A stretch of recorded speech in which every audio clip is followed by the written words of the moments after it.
Entonces vamos a empezar 10 años después porque tenemos que prepararnos para la que viene. Hay 3 causas, a mi juicio, de intervención del Estado,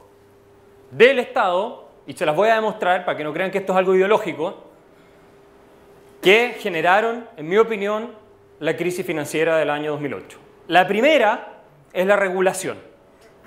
¿Ok? Vamos a partir por la regulación.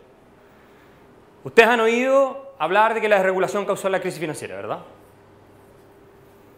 ¿Qué desregulación conocen ustedes que se produjo que sea responsable de la crisis financiera? No, pero desregulación. Primero vamos a la desregulación. Que se permitiera a los bancos comerciales hacer Exacto. banca de inversiones. Lo que se decía era que Glass-Steagall, que se quedó en la década del 30, ¿no es cierto?, bajo el gobierno de Roosevelt, que separaba la banca comercial de la banca de inversiones, era una norma muy sensata, ¿verdad?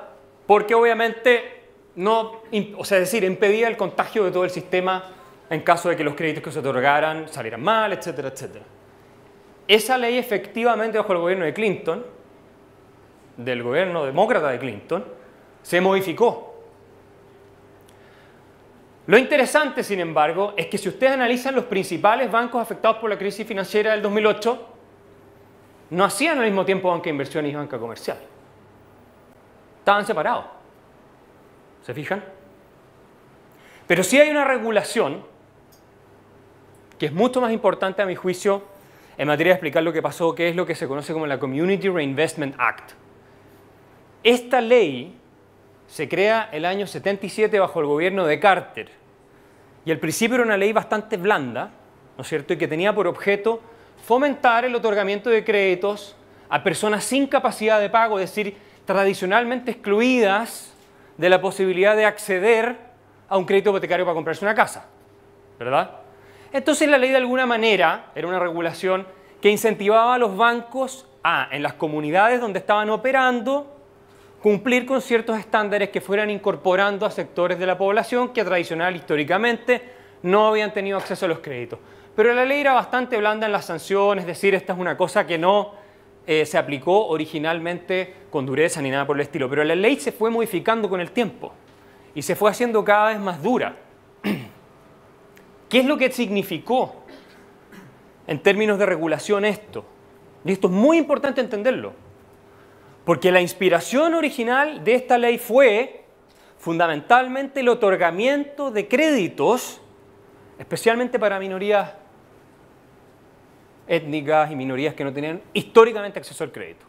Afroamericanos, latinos y otros grupos a los cuales se decía que eran discriminados por el sistema financiero. ¿Verdad?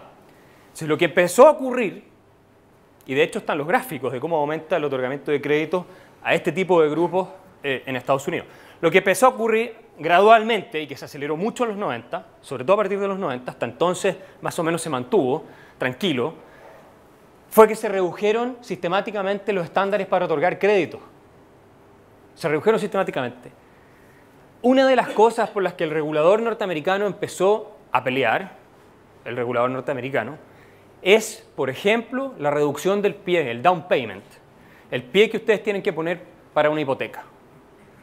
La reducción e incluso la eliminación fueron programas de distintos políticos, gobiernos, instituciones del Estado que empezaron a exigirle cada vez más a los bancos para cumplir con el CRA rating, el rating de puntos que te da el haber seguido lo que dispone la Community Reinvestment Act. ¿Ok? Entonces, una de las cosas que se produce es que ya tú no necesitas tener el 20% del pie o el 30% o lo que te pidieran los bancos, sino que es cada vez menos. Lo cual obviamente ustedes entenderán que incrementa el riesgo, ¿sí o no? Que una cosa es poner una parte, por algo se pide el pie, por algo se pide, no es por cualquier cosa. Otra de las cosas que se empieza a atacar y que de a poco va disminuyendo la exigencia es el historial de crédito. Se decía que era injusto pedir historial de crédito para otorgar un crédito hipotecario. ¿Por qué los bancos miran el historial de crédito? O las instituciones financieras en general. Obviamente para medir el nivel de riesgo que ustedes tienen, ¿sí o no? O sea, si ustedes le van a prestar la plata a alguien, pónganse en el lugar del banco, y esa persona tiene un pésimo historial de crédito, ha tenido, no sé, deudas en todos lados y nunca las ha pagado, ¿usted le prestan la plata? No. Y si le prestan plata, le van a cobrar una tasa de interés mucho más alta porque el riesgo es mucho más alto. Y hacer la tasa de interés más alta, para la persona, contraer el crédito, es mucho más caro y por lo tanto tal vez no lo contrae. ¿Verdad? Se la piensa 2 veces. Ese fue otro de los resultados de la regulación, ¿verdad? Que fue modificándose con el tiempo. Son distintas regulaciones, pero esta es la principal, ¿ok? Entonces se termina casi eliminando el requisito de historial de crédito.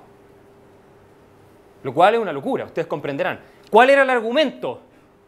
Que era discriminatorio pedirlo, unfair, porque obviamente hay sectores que no tienen historial de crédito porque no tienen acceso a los mercados de crédito, todo lo demás, no les dan tarjeta porque tal vez no tienen activo, no tienen ingresos estables, en fin. Entonces, claro, si tú eres un trabajador, eres un abogado, que te ha ido relativamente bien en la vida, es fácil que tengas historial de crédito, pero si una persona que de repente tiene un trabajo mucho menos calificado que todo lo demás, es muy difícil o más difícil que tú tengas un historial de crédito, ¿verdad? Y si lo tienes va a ser más probablemente malo.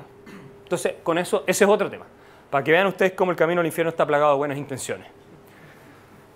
Después, otra cosa que se empieza a introducir y se empieza a hacer casi obligatoria es el otorgamiento de créditos automáticos. ¿Qué significa esto? Que se empieza a automatizar el otorgamiento de créditos con programas de computador, con programas de computación, ¿verdad? De manera tal de que ya no era un funcionario del banco, un grupo de personas analizando el riesgo, estudiando a fondo, sacándote hasta el ADN, que supuestamente te sacan casi antes para poder entregarte un crédito. No. Eran programas que, con bases de datos, automáticamente generaban el crédito. Recibían un input y sacaba el auto. ¿Y por qué se hace esto? Porque de esta manera el volumen que tú puedes otorgar de crédito es mucho mayor. La cantidad de créditos para más cantidad de gente es mucho más grande. Esta fue una innovación de los bancos, pero el regulador rápidamente la empezó a promover e incluso a forzar. Otra de las cosas que ocurren, y esto en los 90 bajo el gobierno de Clinton, es que los bancos acusados de no otorgar créditos a grupos minoritarios o minorías étnicas o minorías que se consideraban discriminadas por el sistema bancario, podían iniciar acciones de clase en contra de los bancos. Nosotros somos un grupo de personas que por distintos caminos fue a pedir un crédito, le dijeron que no, porque obviamente no tenemos los requisitos, somos muy riesgosos, lo que sea. Nos ponemos todos de acuerdo, vamos a una organización de la sociedad civil que se llama Acorn, que en Estados Unidos existían otras, y ellos te ofrecen asesoría para litigar en contra del banco porque supuestamente te está discriminando a ti por no darte el crédito. Uno de los abogados que participó en estas litigaciones y con éxito fue Barack Obama, para que la gente tuviera acceso a los créditos. ¿Ok? Entonces los bancos, ¿qué pasó?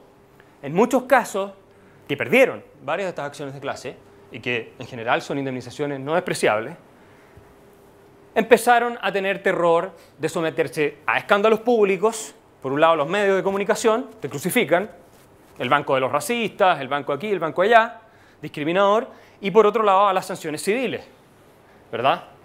Adicionalmente, si no cumplías desde los 90 en adelante con buenos ratings del CRA, de la Community Reinvestment Act, había sanciones del tipo, los bancos no podían extender sus operaciones a otros estados, por ejemplo, o no podían fusionarse con otros bancos, y cosas por el estilo, que obviamente para los bancos salían muy caras. Entonces era mejor empezar a seguir las directrices regulatorias que le estaban imponiendo las autoridades en Estados Unidos y todos estos grupos de presión y no asumir esos costos, ¿verdad? No, era así.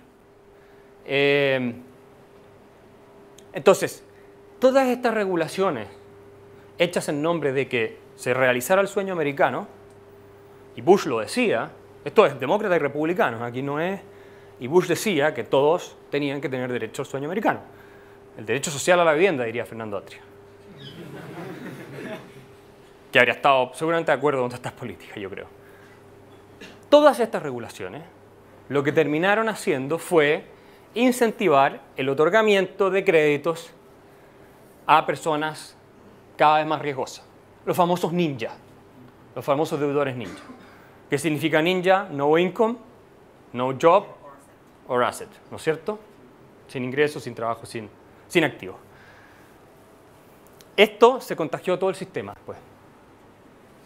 Una de esas cosas que toman su propia inercia y finalmente empieza a extenderse por el sistema la idea, y voy a explicar también por qué, de tener que darle crédito a deudores que se llamaban subprime. ¿Por qué? Porque no eran prime. Por eso se llama crisis subprime. Porque la deuda y lo que genera el reventón parte por un grupo de personas importantes, grandes, que habían accedido, en parte también engañados por todas estas facilidades, a créditos que no podían pagar, finalmente, ¿verdad? Entonces, muy a grandes rasgos, estas regulaciones van produciendo que los bancos son forzados por el regulador a entregar estos créditos hipotecarios que no funcionan o que son poco viables, ¿verdad? Ese es un factor importante.